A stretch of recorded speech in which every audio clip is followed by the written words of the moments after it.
5 centuries ago, the Americas were a new world waiting to be explored. Seamen from the great naval powers of Europe embarked on a series of discoveries that would later bring colonists and settlers. John Cabot of England discovered Newfoundland and explored its coast, hoping to find a route to Japan. Juan Ponce de Leon of Spain explored the east coast of Florida and the Florida Keys. Italian Giovanni di Verrazzano explored the Atlantic coast in search of a passage to the Indies. And Jacques Cartier of France sailed the St. Lawrence River to Montreal. Spanish explorer Hernando de Soto traveled the southeast from 1539 to 42, while his compatriot Francisco de Coronado searched the southwest and the southern Great Plains for the mythical 7 cities of Cibola. In 1565, the Spanish reversed a policy which barred colonization and founded St. Augustine, the first permanent settlement in America. The English founded their first colony at Roanoke in 1585, but it later disappeared without a trace. This failure suspended English colonial efforts until 1606, when the London Company was authorized to establish settlements. In 1607, they established Jamestown as the first permanent English settlement. The first permanent French settlement was founded by Samuel de Champlain at Quebec in 1608. Searching for a northwest passage to Asia, English navigator Henry Hudson explored the Delaware Bay and New York Harbor. Across the continent, the Spanish set up Santa Fe in 1610 to serve as an administrative and missionary center. The New World became a haven from the Old. In search of religious freedom, the Pilgrims landed at Plymouth in 1620 and started the first English colony in New England. The Dutch were not to be left out. They established their first settlement at Fort Orange in 1624, now known as Albany, New York. And they also made the most famous acquisition of all, purchasing Manhattan Island to found New Amsterdam. Sweden also joined in, starting the first Swedish colony at Fort Christina, now Wilmington, Delaware. By 1650, the Swedish in New Sweden, the Dutch in New Netherlands, and the British in Virginia and New England were firmly established in the Mid-Atlantic region. But as each colony expanded, beside existing European rivalries, tensions developed that soon brought the colonies in conflict. During the First Anglo-Dutch War, the English seized the Dutch outpost of Fort Good Hope.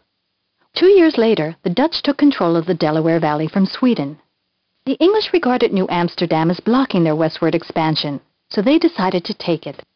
Dutch Governor Peter Stuyvesant surrendered in 1664, and the British renamed the city New York, in honor of the Duke of York, brother of King Charles II. By the end of 1664, 3 European powers remained in North America. The British controlled most of the eastern seaboard and a large region north. The French had settlements from Quebec to Montreal and influence over the interior. And Spain had claim over Florida and the Southwest, but with few settlements. The next century would see greater expansion and exploration. The English settled in Carolina at Charleston in 1670, while the French explored the interior. Marquette and Joliet traveled the central Mississippi in 1673. Lewis Hennepin, the upper Mississippi area in 1680. And La Salle descended the Great River to the Gulf of Mexico, claiming the entire Mississippi watershed in the name of France, and naming it Louisiana, after King Louis XIV. After receiving a charter for Pennsylvania, William Penn established Philadelphia in 1682. Colonization increased. The Spanish founded Pensacola in Florida in 1698. The French built a mission at Cahokia, the first permanent settlement in Louisiana. And the British began to clear the interior and expand. The Spanish built in the southwest. Albuquerque was founded in 1698. The French set up Mobile, capital of Louisiana, until 1720, and Natchitoches, the oldest permanent settlement in present-day Louisiana.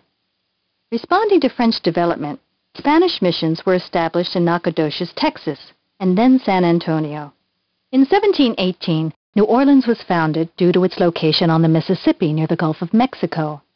The English expanded south with the arrival of settlers in Savannah, Georgia in 1733. By 1754, British and French interests began to compete as colonists vied for territory. British influence extended along the eastern seaboard, from Nova Scotia to Georgia and as far west as the Appalachian Mountains, with an area around the Hudson Bay. The French claimed eastern Canada and the Louisiana Territory, and the Spanish were widely scattered over Florida, Texas, and the far southwest. A fight started over the Ohio River Valley. An English fort built at what is now Pittsburgh was taken over by the French. A contingent under George Washington built Fort Necessity nearby, but was ousted in July of 1754. It was the beginning of the French and Indian War. The British capture of Quebec in 1759 and the French surrender of Montreal in 1760 seriously eroded French resistance. Concerned that a British victory would upset the balance of power, Spain joined the war against Britain in 1762.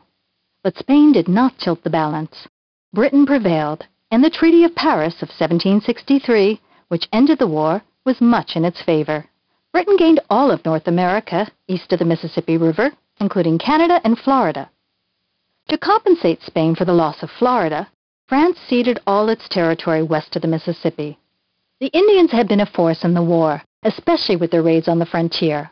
To placate the Indians, the British Parliament passed the Proclamation of 1763, which forbid colonial advancement west of the Appalachian Divide. Resented by colonists eager to move west, this decree was the first of many acts to lead to the American Revolution.